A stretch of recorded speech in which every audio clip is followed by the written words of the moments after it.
Hello everyone, welcome back to my channel Arya he vlogs and tips. ఈరోజు మన ఛానల్లో నేను మీకు భద్రాచలంలో ఉన్న ఒక టెంపుల్ గురించి చెప్పబోతున్నాను. అదేంటంటే కోరిన కోరికలు తీర్చే గోవింద కల్పవృక్ష నారసింహ సాలగ్రామం. ఈ గుడి మనకు భద్రాచలం రాముడి గుడికి కొంచెం దగ్గరలోనే ఉంటుంది. గుడి నుంచి వాకబుల్ డిస్టెన్స్లోనే ఈ టెంపుల్ అనేది ఉంటుంది. ఇక్కడ ఏదైనా కోరిక కోరుకొని ముడుపు కడితే ఖచ్చితంగా నెరవేరుతుంది అని చెప్పి అంటారు.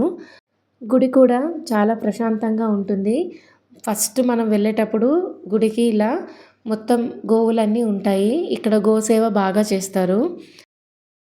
ప్రతి మంగళవారం అలానే అమావాస్య రోజు కూడా ఇక్కడ ప్రత్యేకంగా పూజలు అనేవి చేస్తారు. అలానే అమావాస్య రోజు ఇక్కడ యాగం చేస్తారు. ఇక్కడ ముడుపు కట్టి సంకల్పం చేసుకుంటే ఏదైనా నెరవేరుతుంది అని అంటారు కదా. ముందుగా దీపం పెట్టుకొని అక్కడ ముడుపు కట్టుకొని 9 ప్రదక్షిణాలు చేయాలి. ఈ 9 ప్రదక్షిణాలు చేసిన తర్వాత అక్కడ అయ్యగారికి ఇస్తే ఆయన స్వామి పాదాల దగ్గర పెట్టి కల్పవృక్షానికి కడతారు. అలాగే అమావాస్య రోజు యాగం జరుగుతుందని చెప్పాం కదా, ఆ రోజు ఆ హోమంలో వేసి పూజలు నిర్వహిస్తారు. అక్కడ కృష్ణుడి పక్కన కనిపిస్తున్నాయి కదా, అవేనండి ముడుపులు. మనం ముడుపులు కట్టిన తర్వాత స్వామివారి పాదాల దగ్గర ఉంచాక పంతులు గారు ఇక్కడ వచ్చి కడతారు. అమావాస్య రోజు యాగంలో వాటిని ఉపయోగిస్తారు.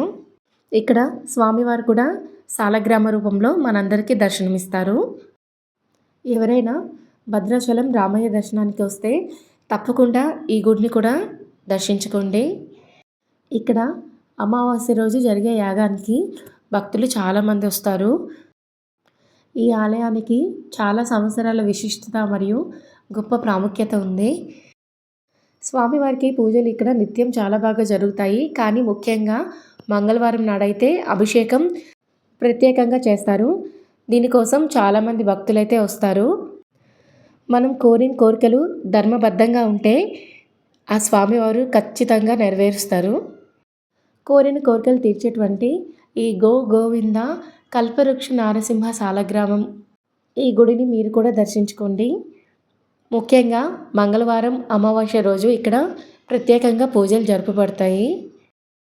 ధర్మబద్ధంగా కోరిక కోరుకొని ముడుపు కట్టి 9 ప్రదక్షిణాలు చేస్తే ఖచ్చితంగా నెరవేరుతుందని చెప్తారు. మీరు కూడా ఒకసారి ఈ స్వామివారిని దర్శించుకోండి. అలానే భద్రాచలం చుట్టుపక్కల ఉన్న మహిమాన్విత టెంపుల్స్ అన్నిటినీ కూడా మీతో షేర్ చేస్తాను. తప్పకుండా మీరు దర్శనం చేసుకోండి. ఈ టెంపుల్లో ప్రదక్షిణాలు కూడా గోమాతకి గోవిందునికి కలిసి ఒకేసారి చేస్తారు. దూర ప్రాంతాల నుంచి కూడా ఈ టెంపుల్ని చూడడానికైతే వస్తారు. వీలైతే తప్పకుండా దర్శనం చేసుకోండి.